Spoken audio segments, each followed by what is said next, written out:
tous, pour cette troisième vidéo, nous allons procéder à la création d'une base de données d'estimation sur ce pack. Alors, le logiciel, vous l'avez déjà.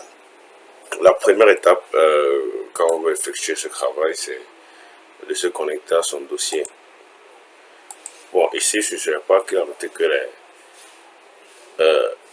le logiciel a été conçu pour interagir avec une base de données dont les enregistrements se font quasi automatiquement. C'est pas le cas comme dans notre logiciel où chaque fois on est obligé d'enregistrer le projet et tout. Donc ici, on va donc aller rechercher le dossier dans lequel on travaille. Et il est important de se connecter à son dossier parce que les enregistrements se font automatiquement dans le dossier. On se connecte ici sur le dossier.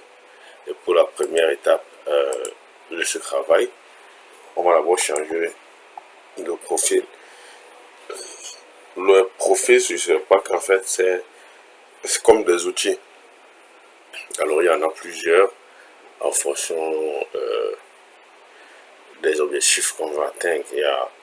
Il y a un profil ici, par exemple, Blast Design, ici pour planifier une opération de tir, d'abattage.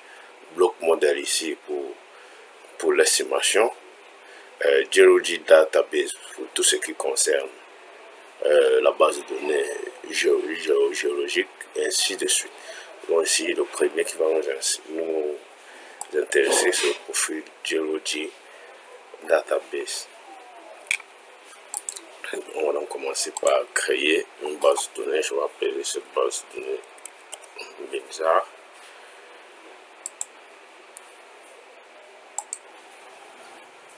Et là, je veux sélectionner le type de base de données. Généralement, on a c'est MDB, donc Access 2000. On va appliquer.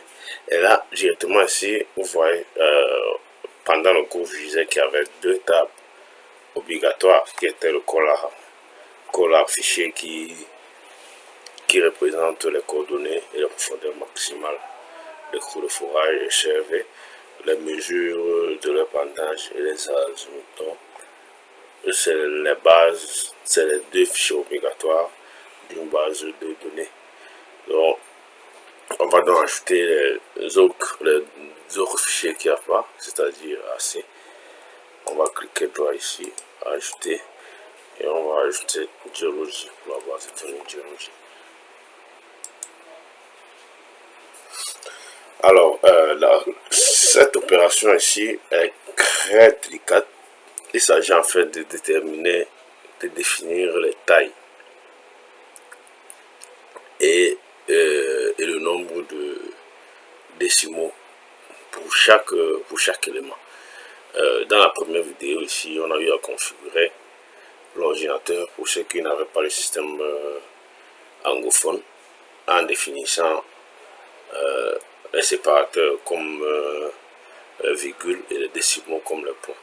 Alors, en allant lire dans la base de données, enfin, ce sont les deux éléments que le logiciel va utiliser. À chaque fois qu'il va voir un point, il va considérer que ce sont les décimaux.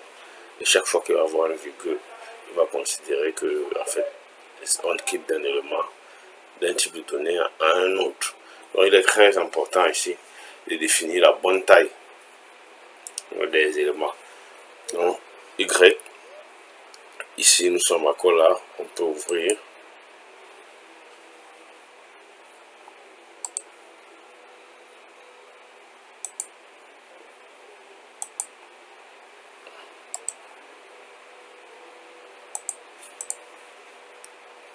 On peut ouvrir le fichier ici.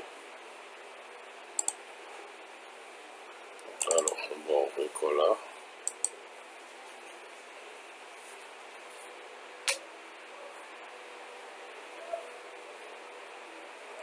On va ouvrir Collab ici justement. On va voir, il y a Olagi, YX, Z et profondeur maximale. On va faire la même chose, Y. On va définir 15 chiffres. La taille à 15 pour tout. Et le nombre de décimaux, déjà, on l'a, donc on ne le touche pas.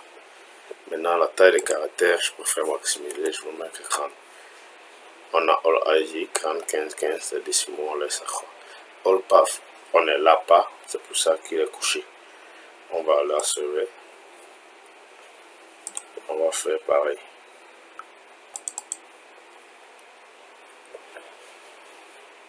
Surveille également le IG, depth, depth, azimut, la profondeur, le pointage et l'azimut.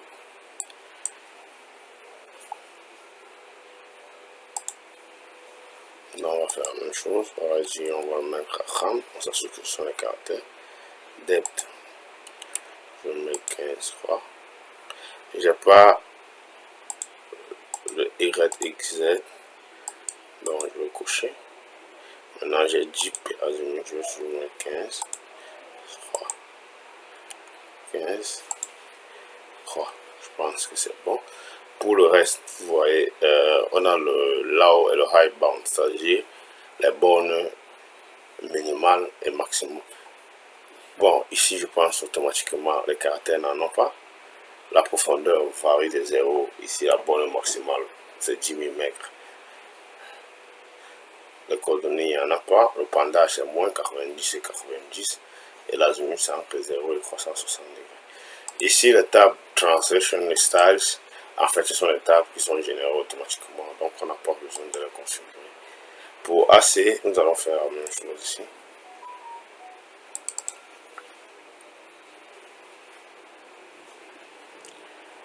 AC, on l'a dit sample, depth, CAO, SO2. Voilà. All IG, on va faire la même chose. RAM.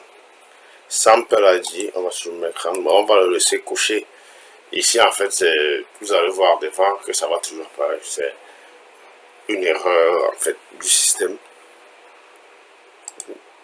Def from, on va mettre 15, je crois. Y from, Z from, on ne l'a pas.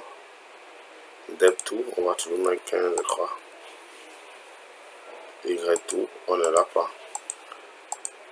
Par la suite, on a deux éléments, on a le CAO. Là, on va les ajouter, puisqu'ils ne sont pas dans les tables obligatoires. Dep2, on va le prendre comme des réels. Qui on va mettre en même taille 15, je crois. Donc, on va ajouter SCO2, on va toujours mettre 15, je crois. Nous allons continuer avec le fichier DOD.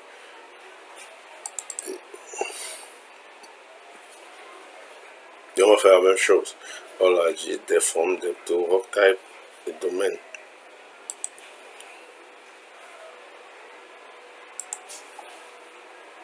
Géologie, on a dit.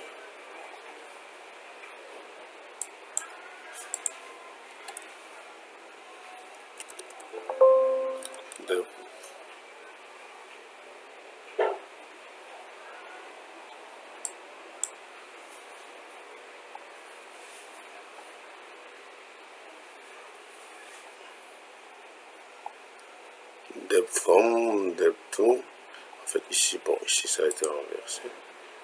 Ok, on a dit, on a 30. 0, sample a dit. Bon, 30, même comme il n'existe pas. Depth from 15, crois. On va coucher. Depth to également, 15. Et croix.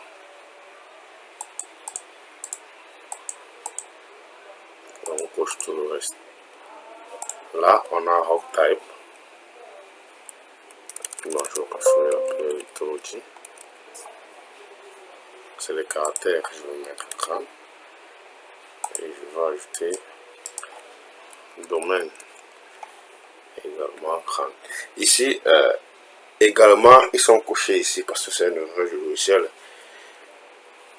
Donc vous voyez qu'ici, les tables qui sont présentes sont décochées. Celles qui ne sont pas là sont cochées, mais ici, c'est plutôt le contraire. Vous allez voir, bon, devant, les tables vont toujours apparaître. Je ne sais pas si dans la prochaine version, je ne sais pas que cela a été corrigé. Donc, quand on finit, on revient, on vérifie, si on n'a pas fait d'erreur. En cas de mauvaise importation, on va toujours revenir vers ces étapes-ci. On va donc appliquer là. C'est bon. Et maintenant, la base de données créée, on va importer la base de données. La base de données, vous pouvez la voir. Pour ceux qui ont accès, vous pouvez l'ouvrir. Elle est là, mais elle sera vide.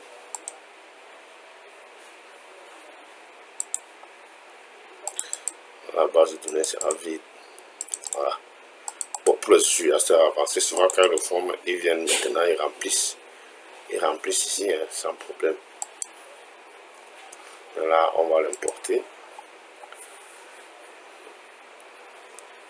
On va donc cliquer sur Database ici et importer la base de données.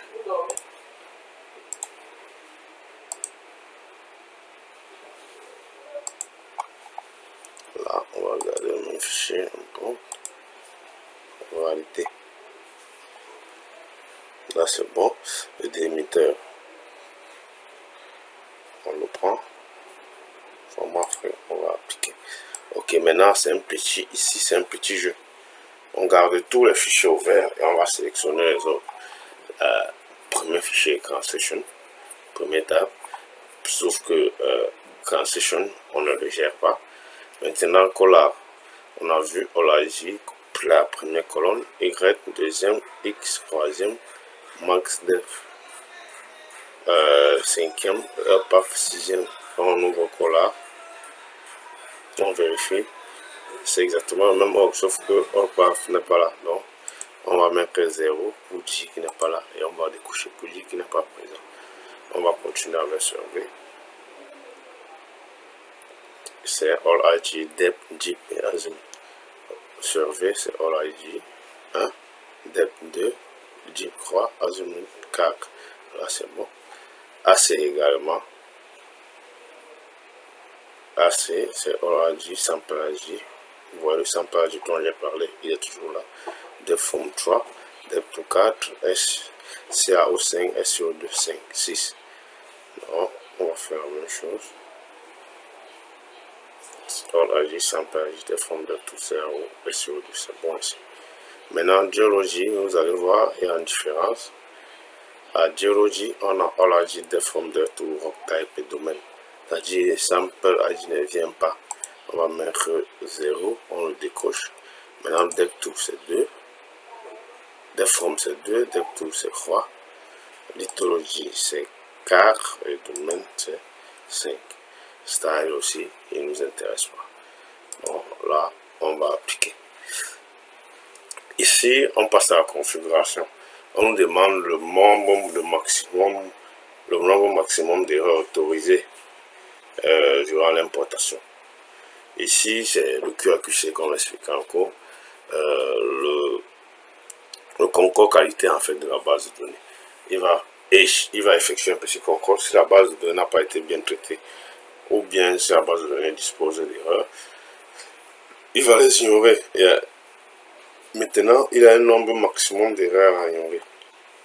Ici, par défaut, c'est 50. Mais vu que c'est une base de données qui n'est pas vraiment appliquée, on va mettre 100. Et là, partout, que de mettre inséré, je préfère toujours mettre insertion et mise à niveau, mise à jour pour toutes les tables. Insertion ou mise à jour. Et là, Collar, je vais appeler le fichier Collar. Je pense que c'est lui.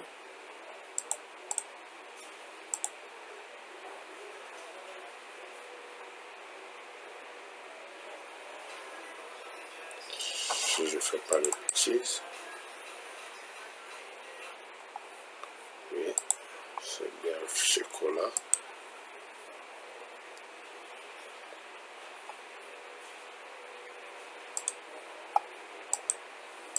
Conserver également.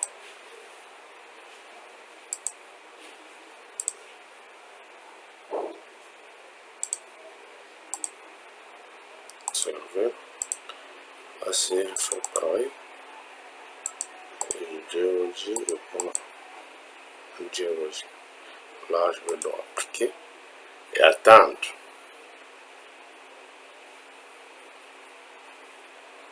Il y a un log qui va sortir. Voilà, vous voyez qu'ici, j'ai 40 insérés, un rejeté. Généralement, les rejetés, ce sont les titres. Mais ici, j'ai beaucoup d'erreurs.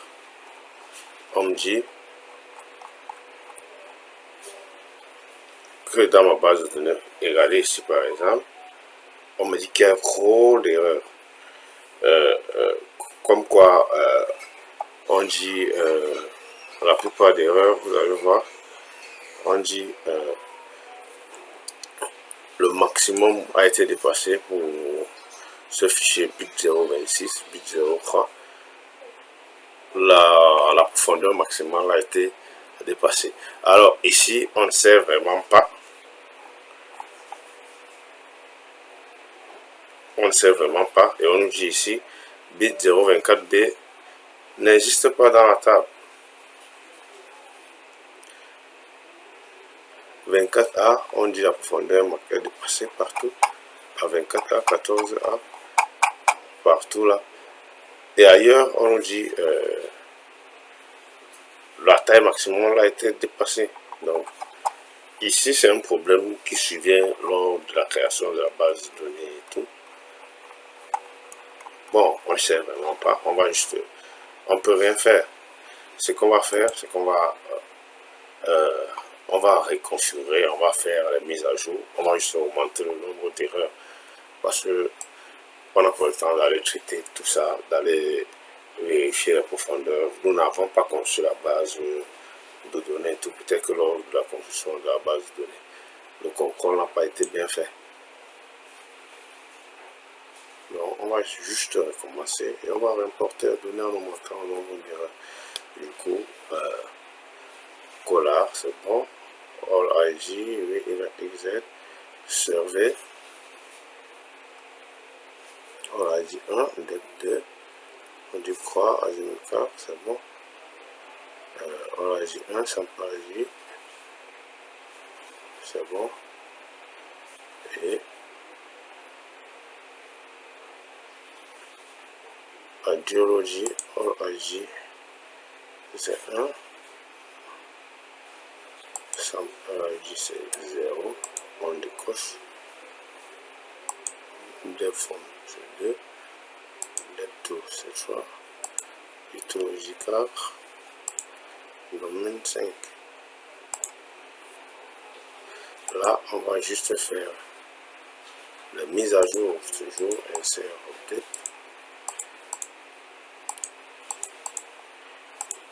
Et on va mettre l'erreur même à 500.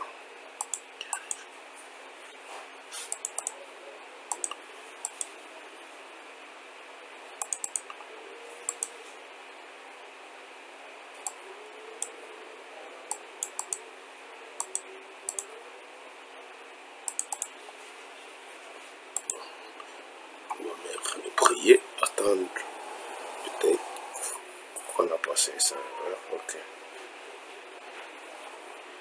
On va vérifier la fin. Et si on a 500 erreurs, dans ce cas, la base de données serait vraiment grave. Il y a trop d'erreurs. Il y a trop d'erreurs ici dans cette base de données. Mais bon, on va continuer avec.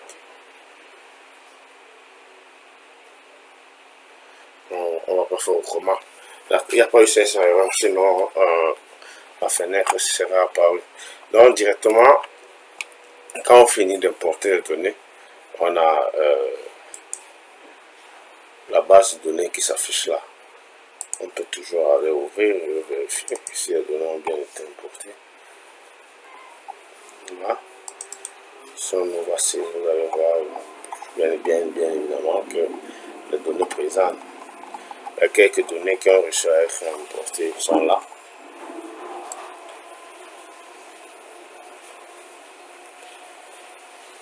essayer. On a 1130 données. Géologie qui nous importe aussi. On a presque fait ça. Donc c'est bon, on va continuer avec cette base de données là. Une fois les données importées, on peut visualiser, on peut passer à la visualisation de forage en cliquant sur la base de données. Simplement d'abord et en appliquant. Ici, on demande qu'on craigne, on dit non. Et là, on a les fourrages de la zone qui sont là. Vous voyez même que les fourrages sont assez difficiles, ils ne respectent pas assez les règles de maillage et tout. Le maillage n'a pas été vraiment fait. Il y a un forage qui a été fait au hasard. Et c'est normal, c'est aussi un gisement de map. L'amélioration cherchée n'est pas cachée comme les autres. C'est juste les fourrages qui ont été juste faits pour déterminer l'étendue, la profondeur du gisement. Donc, à partir de là, si on veut donc voir ces forages en fonction de la teneur, par exemple la distribution de teneur dans le forage, on va aller à Display Drill Styles, dérouler assez. On va cliquer voir et voir la variation de teneur. Ici, on voit que les teneurs anciens ont varié de 0,56 à 55,3. Mais si on veut le voir, on va ajouter 5. On va aller de 10 en 10 en fait. On va mettre peut-être de 0 à 10. Et là, on va choisir la couleur. On va essayer d'aller vert, jaune, bleu. Donc ici, si je veux vert, je vais mettre green.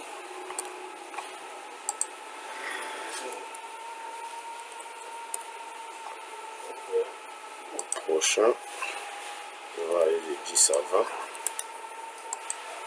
Et je vais garder non, je vais mettre le yellow, le jaune.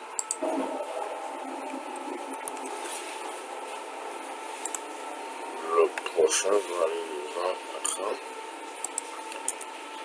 Et je vais mettre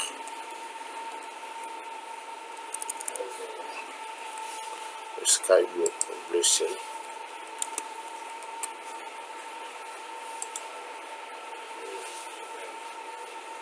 De 30 à 40, je vais mettre le bleu.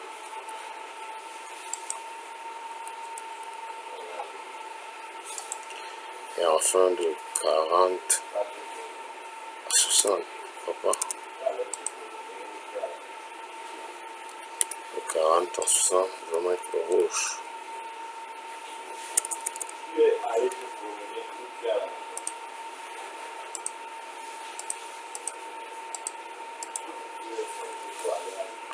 Bon, ici, c'est si je veux mettre les figurés à côté des trous de forage.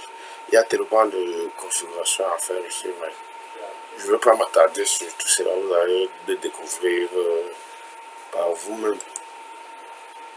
Et là, donc, je vais afficher ma forage en fonction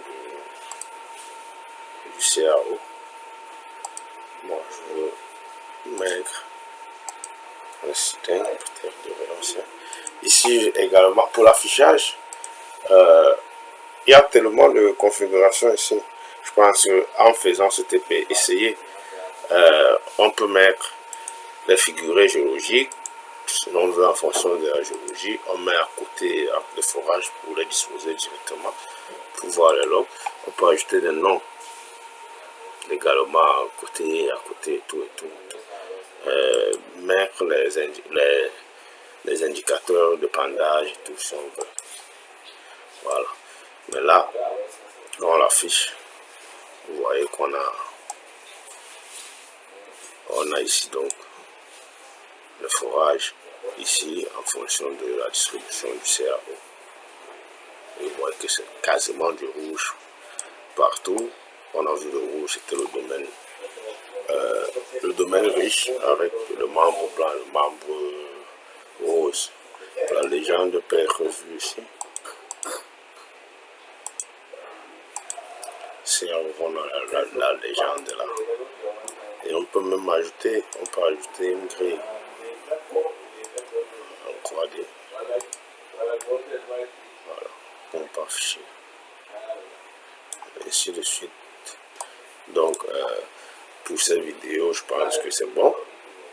On a essayé d'importer une base de données d'estimation et d'afficher la forage. Dans la prochaine vidéo, nous allons continuer avec la création des domaines géologiques proprement dit, pas la définition, mais plutôt la création. Nous allons essayer de dessiner, faire une modélisation des domaines géologiques et on va toujours continuer sur cette place. Donc, sur ce, je vous remercie et à la prochaine séance.